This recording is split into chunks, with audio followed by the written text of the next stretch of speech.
Thank you for auditing Professor Skye's Record Review, the always positive new music review show hosted by a French professor who's getting back to his roots a little bit. You see, my show has gotten a lot more popular lately, and I've gotten a lot more subscribers and followers, and I've been a little bit more drawn towards more popular acts where I know they have an audience who might be interested in what I have to say. But that's not really the entire point of the channel. It's really more about me finding a way to interact with new music, forcing myself as an old man to not just close myself off and suffer what I call mid-20s music death.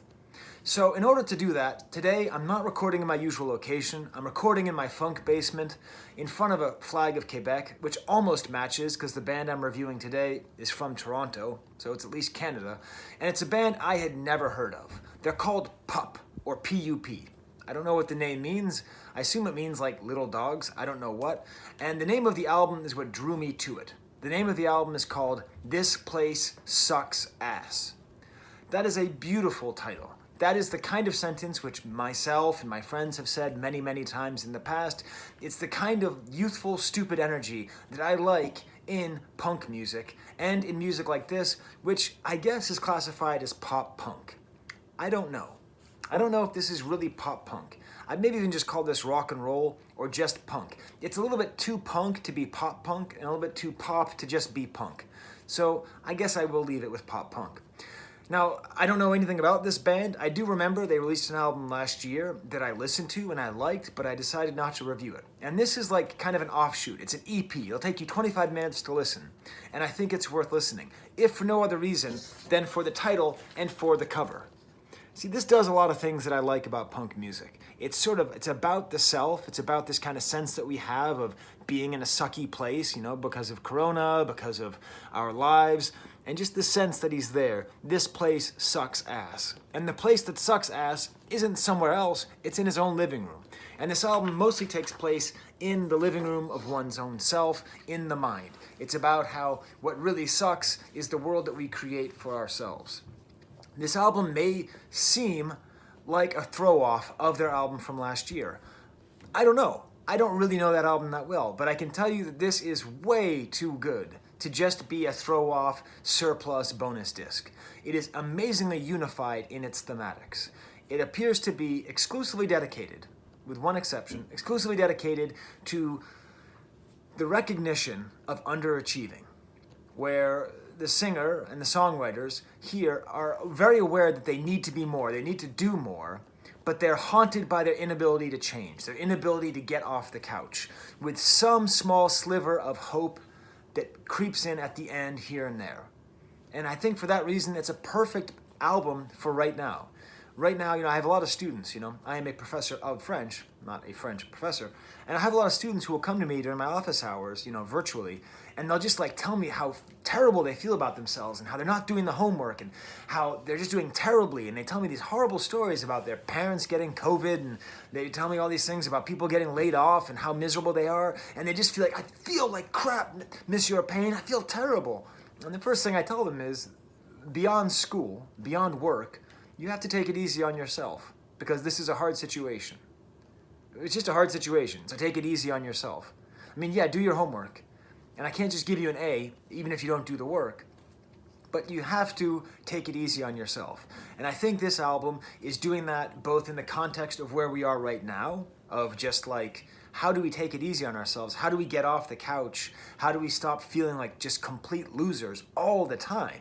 Some of us make a lot of YouTube videos to try to fight that feeling. How do we do that?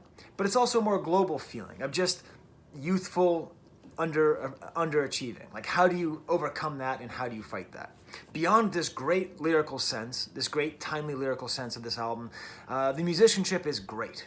Very, very talented with melody here. They're sort of like a less annoying Weezer at times, with their ability to just create soaring, very, very heavy melodies with good guitar work underneath. A very charismatic singer, and the drummer is absolutely savage. And I said I don't like that term, but I like it applied to this drummer. He is constantly, if you're a drummer like me, pay attention, because he's not that flashy, but if you listen to what he's constantly doing something really interesting, changing up rhythms, playing different fills, like changing up the beat. It's really excellent. And the guitar work is very strong too. The guitar work in particular is there to drive home these melodies, these very well-written melodies that go along with these surprisingly well-written lyrics. These are very, very hard-working musicians, and their work is apparent in the quality of their music. So I'm going to go through track by track. It opens up with something called Rot, which is a very good, catchy song. The mix is a little bit noisy, but it's all about trying to fill this hole that's inside of him. That's the way that he refers to it. And I'm going to play you a little bit of the song just so you get a sense of what it sounds like, okay? I'm going to play you about 14 seconds so I don't get copyright striked. But here is an example of their sound. I want you to listen to the drumming in the back, the awesome melody that's written here, and just the, in general, just sort of great pounding punk and pop elements.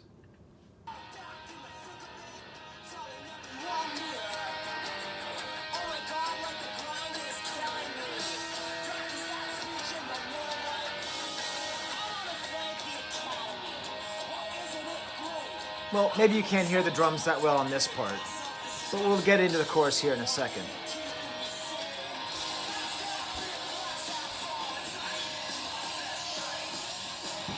This doesn't transfer too well through the speakers into your ears, but seriously give this a shot. Like, you heard that great droning guitar and these lyrics, doing something productive with my self-destruction. That's great. I mean, that's what all great rock and rollers do. They do something productive with their self-destruction, right? And they do lots of nice dynamics on this album. The dynamics, though, are not just loud and soft. They're sort of more like gradations of loud, and it's very well done on this album. Leading up to the next track, Anaphylaxis, which has a nice usage of backup singers, a little bit more like kind of harmony with the chorus. Very talented musicianship. The whole song is about being a hypochondriac. And this is one thing I like about punk music, is that because punk music inherently never takes itself too seriously, it opens itself up for topics which may not be seen as serious enough for serious rock and roll, for serious music. So hypochondria is a real thing. I am a huge hypochondriac, okay? Like a couple years ago, back when I used to sleep by myself before I got remarried, I was positive I was having strokes like almost every night. And I would like stand in front of the mirror, recording myself, smiling, trying to see if half of my mouth was drooping. So there's like all these videos on my phone of just like I'm trying to see if my hand will drop. And it's terrible. It's terrible being hypochondriac, and it's great to have a song about it. Because who else is going to be singing about this? Punk can be silly and serious at the same time. Again, another good melody, and after the chorus, the drummer is just doing so many things. And then on the outro is a good example of the kind of production details and songwriting that they do, where they kind of slow things down and just create this nice, sweet instance, this one-time instance as an outro. AM 180 is a cover of a song by a band that I'd never heard of, a song I'd never heard. It's quite nice, very catchy, has kind of like a toy piano, melodium thing going along with the guitar, very anthemic, but I'm going to kind of skip over it. It's a cover, so I'm not that interested. We then get to Nothing Changes. And what's cool is that Nothing Changes is a continuation of the first track, Rot. So in Rot, he talks about trying to fill the hole inside of me, but it's just a part of me. And I like this idea that the hole, we all have holes inside of ourselves, mostly created from childhood trauma, sad but true, and we're trying to fill those holes, and a lot of this album is just about that. Like, how do I fill this void? And in this song, Nothing Changes, he's talking about this nothing changing. Great drumming again. This is maybe the most Weezer-ish song, and I mean that in the best possible way, just like the ability to write strong, pounding melodies. Lots of great drumming with like hitting the sticks and hitting the rims, and just, I will stay in bed reading books I've already read. And there's a nice quiet part as well. And throughout all this, we then get to the answer. What is the answer for this singer? What is the answer for this band? Well, it's the same answer that goddamn Bruce Springsteen had in the last video. The answer is making more music, making more art. And I think maybe that'll be the sort of underlying thing that comes out of COVID, that there's a lot more artists recognizing the importance of making art. That that's what keeps them sane, that's what keeps them doing something constructive in their self-destruction. And it ends with a very hopeful theme, I'll get through the night and I'll begin again. Leads up to the track Floodgates, which is, again, probably the most rhythmically interesting song. This is, on first listen, where I realized how much the drummer is doing. It's more lyrically ambitious, Like the word choice is a little bit fancier, also more ambitious with the harmonies in the background. This is kind of a nice turn for the band. I would like to see, maybe their first album is like this, I don't know. But I'd like to see a little bit more in this direction. This is a lot more constructed, a lot more thought out, a little bit less direct than the punk. Again, the same sense of repeating the same mistakes. I was trying to find new words for the same repeating line. This album is just obsessed with not being able to change. A great single note guitar solo that goes throughout, and this seamlessly and elegantly leads into the final track of this slap to the face, quick album, Edmonton. Now, when I heard this, I knew these guys were from Toronto, and I have some friends from Edmonton, so I was sort of hoping, I hope this isn't some weird regional thing making fun of Western Canadians, but it's not. It's a short, fun, and meaningful song, which I think is how I'm going to describe the whole album. Short, fun, and meaningful. It's about a concert in Edmonton and this band realizing that they've been missing too much. These two pounding chords back and forth, back and forth. And I'm going to read you the entire lyrics right now because it expresses his feeling that life is going past, that he's missing things on the road.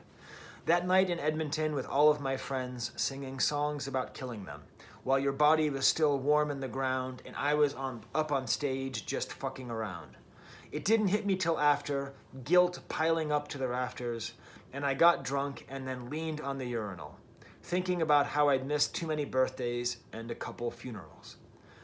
And just this image is an example of, I think, songwriting at its best, because he's trying to express a great sense that we often feel, right? Like we're working too hard, we're being taken away from things that really matter, our ambition is potentially undermining the human connections that we make that make life truly worth living, right?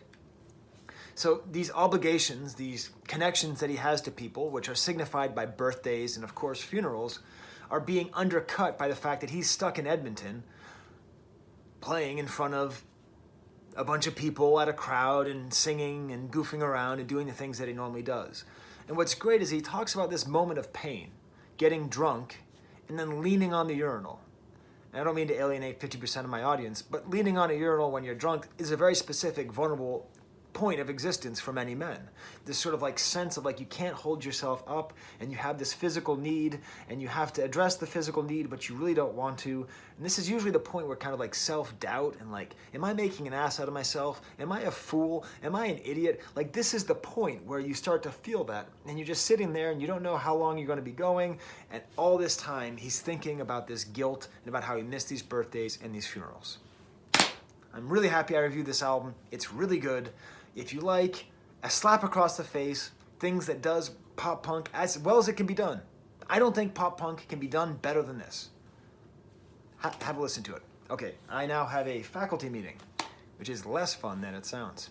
Okay, well, I don't know, Jacques Cartier, there's the camera.